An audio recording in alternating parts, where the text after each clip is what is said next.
ঘৰত ধৰক কেতিয়াবা অলপ দূৰৰ মানুহ আহিলে মানে আগতীয়াকৈ গম নোপোৱাকৈ আৰু তেতিয়া এনেকুৱা এটা পৰিস্থিতি হৈ যায় ঘৰখনত যদি একো বজাৰো নাথাকে বা খোৱা বস্তু তেনেকৈ ভাল নাথাকে কিনো বনাম কিনো খুৱাম তেনেকৈ আৰু বেয়াও লাগে খুৱাই পঠিয়াব নোৱাৰিলেও তো তেনেকুৱা পৰিস্থিতিত কি কৰোঁ কি নকৰোঁ হৈ যায় আৰু মোৰ যিহেতু কণী ঘৰত অলপ বেছিকৈ অনা থাকে সেই গতিকে এই কণীটোৱে মোৰ মানে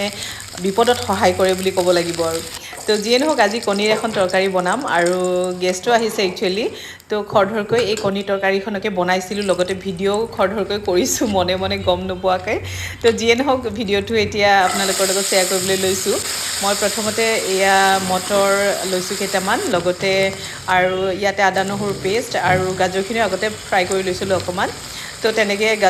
গাজৰখিনি ফ্ৰাই কৰি ৰাখি দিলোঁ তাৰপিছতে মছলাখিনি দিয়াৰ পিছত এতিয়া এই গাজৰখিনিও দি দিলোঁ একেলগে আৰু এটা পেষ্ট বনাইছিলোঁ বাদাম মানে কাজু বাদাম দৈ তেনেকৈ সেই পেষ্টখিনি ইয়াতে দি দিলোঁ দি মেলি এইখিনি ভালকৈ আকৌ মানে লৰাই ল'লোঁ অকণমান আৰু বেছি পানী নিদিওঁ জাষ্ট অকণমান পানী দিম আৰু মানে হাফ কাপ পানী দিম আৰু তো অকণমান গ্ৰেভি টাইপত বনাম ভাবিছোঁ আৰু ইয়াতে দিছোঁ এটা মছলা বনাই ৰখা আছিলে মোৰ আচলতে এই মছলাবিধ ৰেডি কৰাই থাকে ইয়াতে আছে ধনিয়া জিৰা ডালচেনি ইলাচি লং তেনেকৈ মিক্স কৰি আৰু লগতে শুকান জলকীয়া